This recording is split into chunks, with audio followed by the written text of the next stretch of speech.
ఓం శ్రీ గురుభ్యో నమ. నా పేరు ఇడుకుళ్ళ జనార్దను. వృత్తి వ్యాపారము.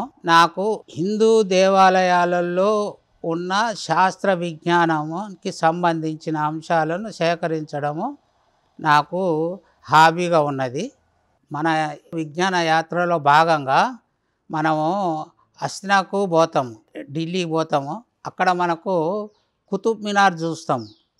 కుతుబ్ మినార్ చూసి ఆహా ఎంతో పెద్దగా ఉంది, బాగా కట్టిర్రు, శిల్పకళ మంచిగా ఇంత ఎత్తు ఉన్నది, అది ఇది ఎన్నో చెప్పుకుంటాము, మనసులో అనుకుంటాము. దాని తర్వాత మనం సెల్ఫీలు తీసుకోవడం ఇవన్నీ సాధారణంగా జరుగుతుంటాయి. అయితే ఇక్కడ ఉన్న శాస్త్ర విజ్ఞానం ఏంటంటే ఈ కుతుబ్ మినార్ యొక్క నీడ జూన్ 22వ తారీఖు నాడు దాని నీడ కింద పడదు. ఇది అక్కడ ఎవరు చెప్పే వాళ్ళు ఎవరు ఉండరు, కనీసం సూచించే బోర్డులు కానీ ఉండవు.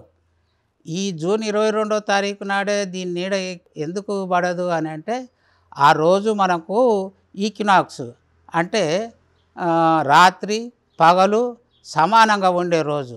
అందుకనే ఆ రోజు సూర్యుడు భూమధ్య రేఖకు లంబంగా రావడం వలన దీని నీడ ఆ రోజు పడదని మనకు శాస్త్రజ్ఞులు, మోడర్న్ శాస్త్రజ్ఞులు చెప్తున్నారు అన్నమాట. మీరు ఈసారి వెళ్ళినప్పుడు ఈ శాస్త్ర విజ్ఞానాన్ని గమనించగలరు. అట్లాగే దీని వెనక వైపు ఈ ఇనుప స్తంభం ఉన్నది. ఈ ఇనుప స్తంభము ఇది 99.9 మొత్తము ఇనుము.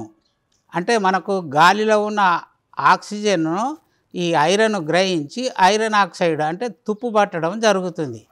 కానీ ఈ లోహ స్తంభం యొక్క విశిష్టత ఏంటంటే కొన్ని వేల సంవత్సరాలైనా కూడా ఇప్పటికీ తుప్పు పట్టట్లేదు. ఇలాంటివి మనకు కొన్ని ఇంకా కోనార్కలో అక్కడక్కడ మనకు కొన్ని ఉన్నాయి. వీటిని గమనించండి.